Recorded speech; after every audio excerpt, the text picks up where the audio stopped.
मी पिंटप्पा Gaddam Solapur district powerloom असोसिएशनचे chairman आणि या सोलापूरमध्ये जे वस्त्रोद्योग आहे त्या वस्त्रोद्योगामध्ये मुख्यतः यंत्रमागावर टॉवेल आणि चादरीचं उत्पादन होत असतं आणि गारमेंट उद्योगसुद्धा आता मोठ्या प्रमाणात वाढ झालेली आहे.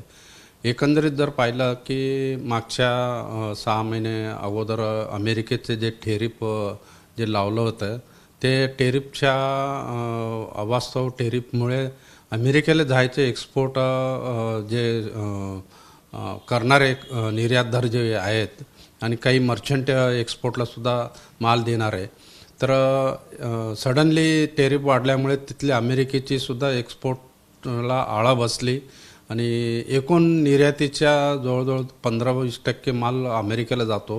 त्या टेरिफमुळे एक विस्कळीत झाली मागच्या आणि या म्हणजे महिन्या अगोदर जे आखाती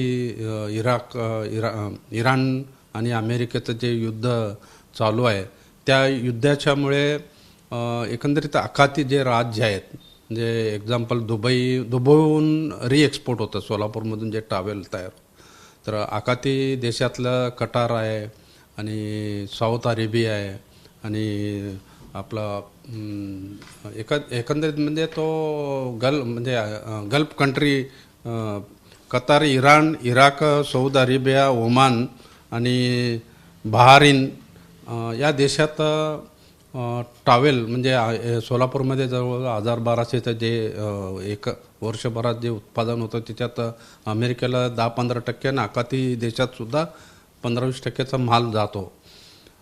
युद्ध पुकारल्यावर मग ते शिपमेंट म्हणजे इथले निर्यातदार आहेत जे माल पाठवले होते तो माल शिपिंगमधून परत मागवावं लागलं कारण ती फार मोठी रिस्क आहे की आपण शिपमेंटच्याद्वारे काही दुर्घटना घडली तर तो मालाचा कारण आम्ही क्रेडिटवर माल देत असतो की आपली जबाबदारी आपली पेमेंट मालाला काही कारखानदारांना माल परत मागवावं लागलं आणि चालू झालेला मग आता सध्या जो पाईपलाईनमध्ये तो उत्पादन चालू आहे त्याला ब्रेक लागावं लागलं आणि नवीन ऑर्डरलासुद्धा आळा बसली.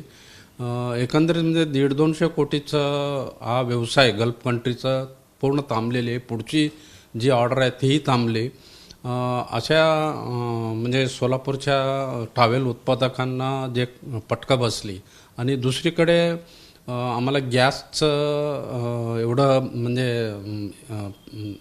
लागत नाही परंतु कच्चा माल जे आहे आम्हाला जे टॉवेल तयार करण्यासाठी जे कच्चा माल सूत लागतो काही प्रमाणात सिंथेटिक यार म्हणजे मॅनमेड फायबरपासून तयार होणारे जे पॉलिस्टर वगैरे तो रॉ मटेरियलचा रेट 20-25% वाढली. कॉटनमध्ये सुद्धा 10-15% वाढली आणि प्लॅस्टिक पॅकिंगला जो प्लॅस्टिक लागतं आहे त्याच्यात तर म्हणजे 60-70% रेट वाढले पॅकिंग मटेरियलमध्ये आणि कलर केमिकल काही केमिकल्स तर दुप्पट-तिप्पट रेट झालं म्हणजे रॉ मटेरियलची सडनली वाढलेली दर आणि पक्का माल निर्यातीसाठी थांबलेली अडचणी हे सर्व याच्यामध्ये आपण हे पॉवरलूम इंडस्ट्री सोलापूरच्या पॉवरलूम इंडस्ट्रीवर फटका बसला आहे आणि भविष्यकाळात जर 15-20 दिवसात महिन्यात जर सुधारलं नाही तर आणखीन परिस्थिती बिघडण्यासारखी आहे आणि याच्यामुळे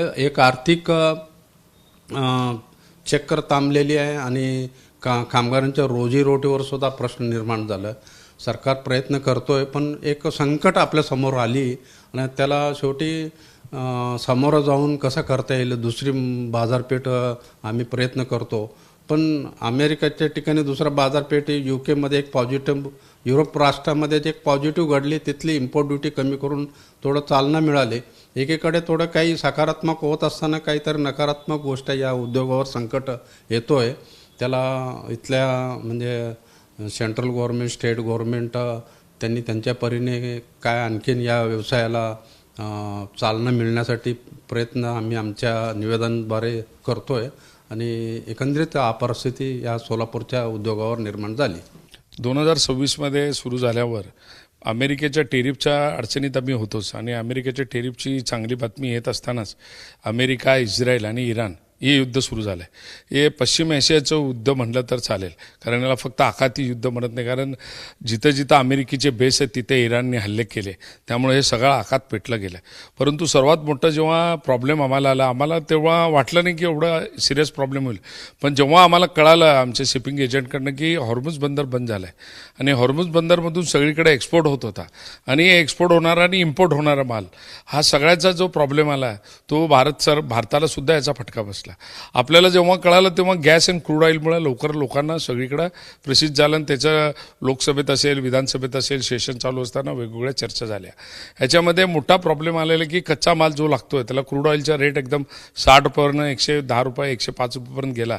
त्याला लागणारं जे PP प्लॅस्टिक्स आहेत त्याला आमच्या ज्या प्रत्येक टॉवेलला पॅक करावं लागतं आहे त्याला PP प्लॅस्टिक्स लागतात. त्याचे रेट जे ग्रॅन्युलचे रेट आहेत ते रिलायन्स कंपनी आणि अनेक कंपन्या बनवतात, त्याचे रेट डबल झाल्यामुळं आमचे पॅकिंग मटेरियलचे रेट वाढले.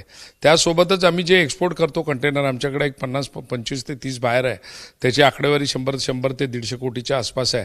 त्या लोकांचा एक्सपोर्ट ठप्प झाला. प्लस त्या पुढच्या माल बनवण्यासाठी जो रॉ मटेरियल आम्ही घेतलेला आहे त्याचंसुद्धा माल इथंच पडून आहे आणि जे कंटेनर गेलेत ते अजून तिथपर्यंत पोहोचले नाही. आज एक्सपोर्ट कमी व्हायचं कारण की जे इन्शुरन्स कंपन्या आहेत त्यांनी आता वॉर इन्शुरन्स द्यायला तयार नाही. त्याच्यामुळं माल पाठवायचं म्हणलं तर ते शिपिंगमधून जावं लागतं. आमचे 1 कंटेनर असेल 2 असेल तो शिपिंगबरोबर जातं, हजारो कंटेनर त्या शिपमध्ये जातात. तो शिपमध्ये करोडो रुपयाची शिप असते, त्याचं रिस्क त्यांनी घेत नसल्यामुळं तिथं माल पोचू शकत नाही. काही इम्पोर्ट असणाऱ्या रॉ मटेरियल्स असतील ते येऊ शकत नाही. याच्या अडचणी ते सापडलं आहे.